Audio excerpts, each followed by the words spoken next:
This time of the year generally leads to plenty of speculation and name-dropping for the sake of creating buzz and conversation. Many times, names of potential candidates for various coaching jobs, whether for head coach or an assistant role, around the college game and the NFL will be thrown against the wall just to see what sticks. So when a name pops up in the conversation immediately after a coaching change anywhere is made, it is best to tread carefully around the rumor mill and give things some time to breathe. But that won't stop us from monitoring what is being thrown out there when it relates to some coaches around college football. Case in point, the idea that Georgia offensive coordinator James Coley could be a potential target for the Dallas Cowboys following a coaching change with the NFC East champions earlier today. The Cowboys fired offensive coordinator Scott Linehan on Friday and are now in the market for an offensive coordinator. According to Ian Rapoport of NFL Network, via Twitter, Coley could be among those considered for the opening with the Cowboys. Georgia OC James Coley will receive some consideration there. Ian Rapoport, at Rep Sheet, January 18, 2019. Coley's name popping up for a possible NFL job isn't all that shocking. It seems anyone with even the slightest connection to Alabama head coach Nick Saban seems to be in the pool of candidates for any number of jobs every year in the coaching carousel around college football and in the NFL. We previously noted that was seemingly becoming more and more the case, with Georgia head coach Kirby Smart even having his name floated around the NFL rumor mill a bit. Coley is a former Saban assistant during Saban's time at LSU and with the Miami Dolphins. He has also been a part of the Florida State coaching staff from 2008 through 2012, Miami from 2013 through 2015 and Georgia since 2016. He has had plenty of experience around players going on to the NFL, and that is not taken lightly. Coley was just promoted to being the offensive coordinator at Georgia following the departure of Jim Chaney to Tennessee.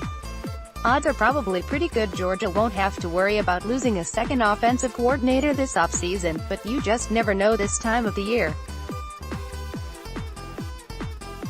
Follow at Kevin Onk FB. Just when you thought the coaching carousel closed the books once again for the offseason, it appears there is at least one more change to make note of heading into the 2019 season. Joe Moglia is stepping down as head coach of Coastal Carolina, the school announced on Friday afternoon. Associate head coach and offensive coordinator Jamie Chadwell will take over as the new head coach of the program. Moglia announced he will stay on as chairman of athletics for the remainder of his current contract with the university, which runs through June 2021. Moglia will have executive authority over the football program as well.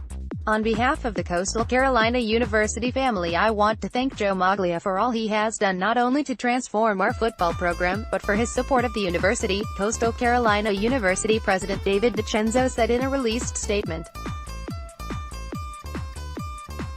Joe is one of those individuals who bring such great talent and success to everything he's touched. He's taken us to a level that years ago was simply a dream. He leaves the coaching ranks with all the well-deserved accolades, and leaves a Coastal football legacy that is poised for even better accomplishments. Moglia took one of the most unique paths to becoming the head coach of the Chanticleers. Moglia left a career in the financial industry when he stepped down as CEO of TD Ameritrade in 2008. He joined Bo Pelini in an assistant coaching role at Nebraska, his first time coaching football since being the defensive coordinator at Dartmouth in 1983. After 2 years with the Huskers, Moglia was named the head coach of the Omaha Nighthawks of the short-lived UFL in 2011, and he became the head coach at Coastal Carolina in 2012. Under Moglia's leadership, Coastal Carolina became a rising power at the FCS level with successive playoff appearances from 2012 through 2015 before making the transition to the FCS in 2016. Coastal Carolina went 10-2 in their transition season before jumping into the Sun Belt Conference in 2017. Moglia, however, took the 2017 season off for medical reasons. Chadwell took on the role of interim head coach for the 2017 season and remained on the staff as associate head coach and offensive coordinator in 2018 after Moglia returned to the sidelines for the program. With Chadwell as the next head coach of the Coastal Carolina program, there should be a smooth transition with some stability on the coaching staff late in the offseason for coaching changes. Follow at KevinOnkFB. In what has seemingly been an annual tradition in Madison, Wisconsin has renewed the contract of head football coach Paul Chryst by tacking on another year. Chryst is now under contract through Jan. 31, 2024 with his latest renewal following approval from the University of Wisconsin Athletic Board. Wisconsin renewed Chryst's contract a year ago, extending his contract through the end of Jan. 2023, Wisconsin and Chryst originally agreed on a contract that was set to expire on Jan. 31, 2020 with a written agreement that the contract may be extended with a positive annual review beginning after the 2015 football season.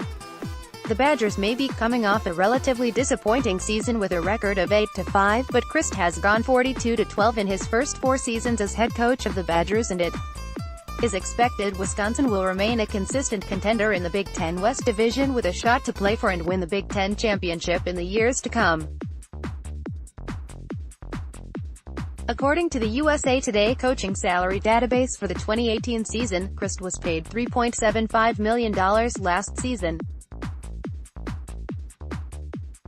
Specific details of how much Chryst will be paid now were not announced by Wisconsin. Wisconsin also renewed the contracts of volleyball coach Kelly Sheffield, women's soccer coach Paula Wilkins, and men's soccer coach John Trask. Follow at KevinOnkFB. Mac School will head into the spring with a little less depth in its offensive backfield than they had at the end of the 2018 regular season. On Twitter this week, Nevon McCrimmon announced that he has decided to transfer from Toledo and continue his collegiate playing career elsewhere. In his social media missive, the running back described leaving UT as being the hardest decision of my life, albeit one that he and my family feels like is the best decision to make. After redshirting as a true freshman, McCrimmon carried the ball 9 times for 80 yards in 2017. He totaled 116 yards and a pair of touchdowns on 14 carries this past season. Thursday was potentially a good day on the personnel front for the Kent State football program. The school confirmed in a release that it has added a pair of Power 5 conference transfers, offensive lineman Bill Kuddick and defensive back Quantras Knight, pictured. Kuddick, a redshirt freshman, began his collegiate playing career at Kansas State, Knight, a redshirt sophomore, at Maryland. Neither player is expected to be eligible to play in 2019 as they will be forced to sit out a transfer year as mandated by the NCAA. "We are excited to add an exceptional person in built our Flash Fist family," second-year head coach Sean Lewis said in a statement. "He comes from a great high school on the south side of Chicago and knows what it takes to win. His athletic ability and size will be a great addition to our line room. Q is another high-character individual who is going to be a great member of our family. He brings collegiate game experience with him and will add a lot of position versatility to our back end." Knight played in 10 games as a true freshman in 2016 and a dozen the following season. He saw action in just 4 games this past season before deciding to transfer in November of last year. Kuddick didn't see the field during his brief time with the Wildcats.